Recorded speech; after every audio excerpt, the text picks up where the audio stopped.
You're in a conversation and someone says, "What would you say?"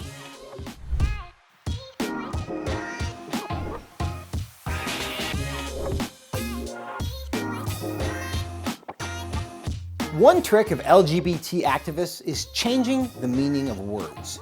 Helping a child identify with the body they were born with is called conversion therapy. Giving a child artificial hormones and plastic surgery is called gender affirmation. If that seems backwards to you, that's because it is. You're in a conversation and someone says, people can't help being gay. It's part of their genetic makeup. Experiencing same-sex sexual attraction is not a choice, but acting on it is. Experiencing any attraction or any desire doesn't justify a decision to act on it. This is a difficult and personal topic for many. As we discuss what is true, we must remember that anyone asking this question and everyone who experiences same-sex attraction are created in the image of God with all the value and dignity which that entails. You're in a conversation and someone says, "Porn is just harmless entertainment." Drug users enjoy drugs because of the high they get, but they soon need more drugs or stronger drugs to achieve the same high. Something similar happens with porn, but with porn, people don't need a greater quantity, they need a greater variety. Psychiatrist Norman Doidge explains it this way. When pornographers boast that they are pushing the envelope by introducing new, harder things, what they don't say is that they must, because their customers are building up a tolerance to the content. How would you define what a woman is? How do I define what a woman is? Oh my God!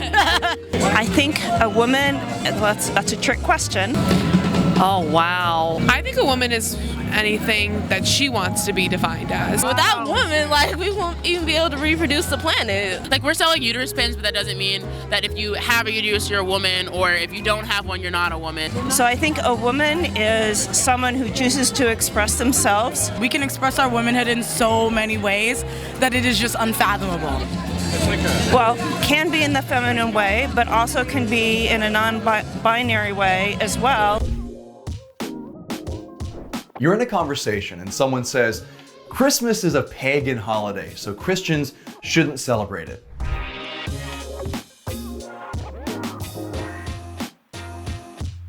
When we read the accounts of Jesus' birth in the Gospels and sing carols about him and show our gratitude to God for giving us his Son by giving to others, we are doing what the very earliest Christians would have done. In fact, the song that became the very first Advent hymn is Mary's Magnificat. You can find it in Luke chapter 1. You're in a conversation and someone says, "Since God cares about the oppressed, Christians should embrace critical theory."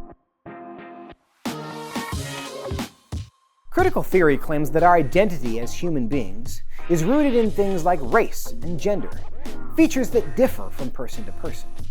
The Bible grounds our identity as human beings and the value every human has in the fact that we are created in God's own image. This is something every human being shares.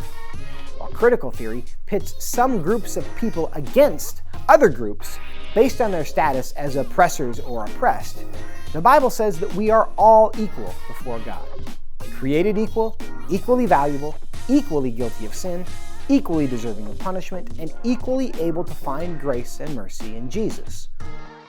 Make sure you subscribe and hit the bell so that you're notified every time we release a new video.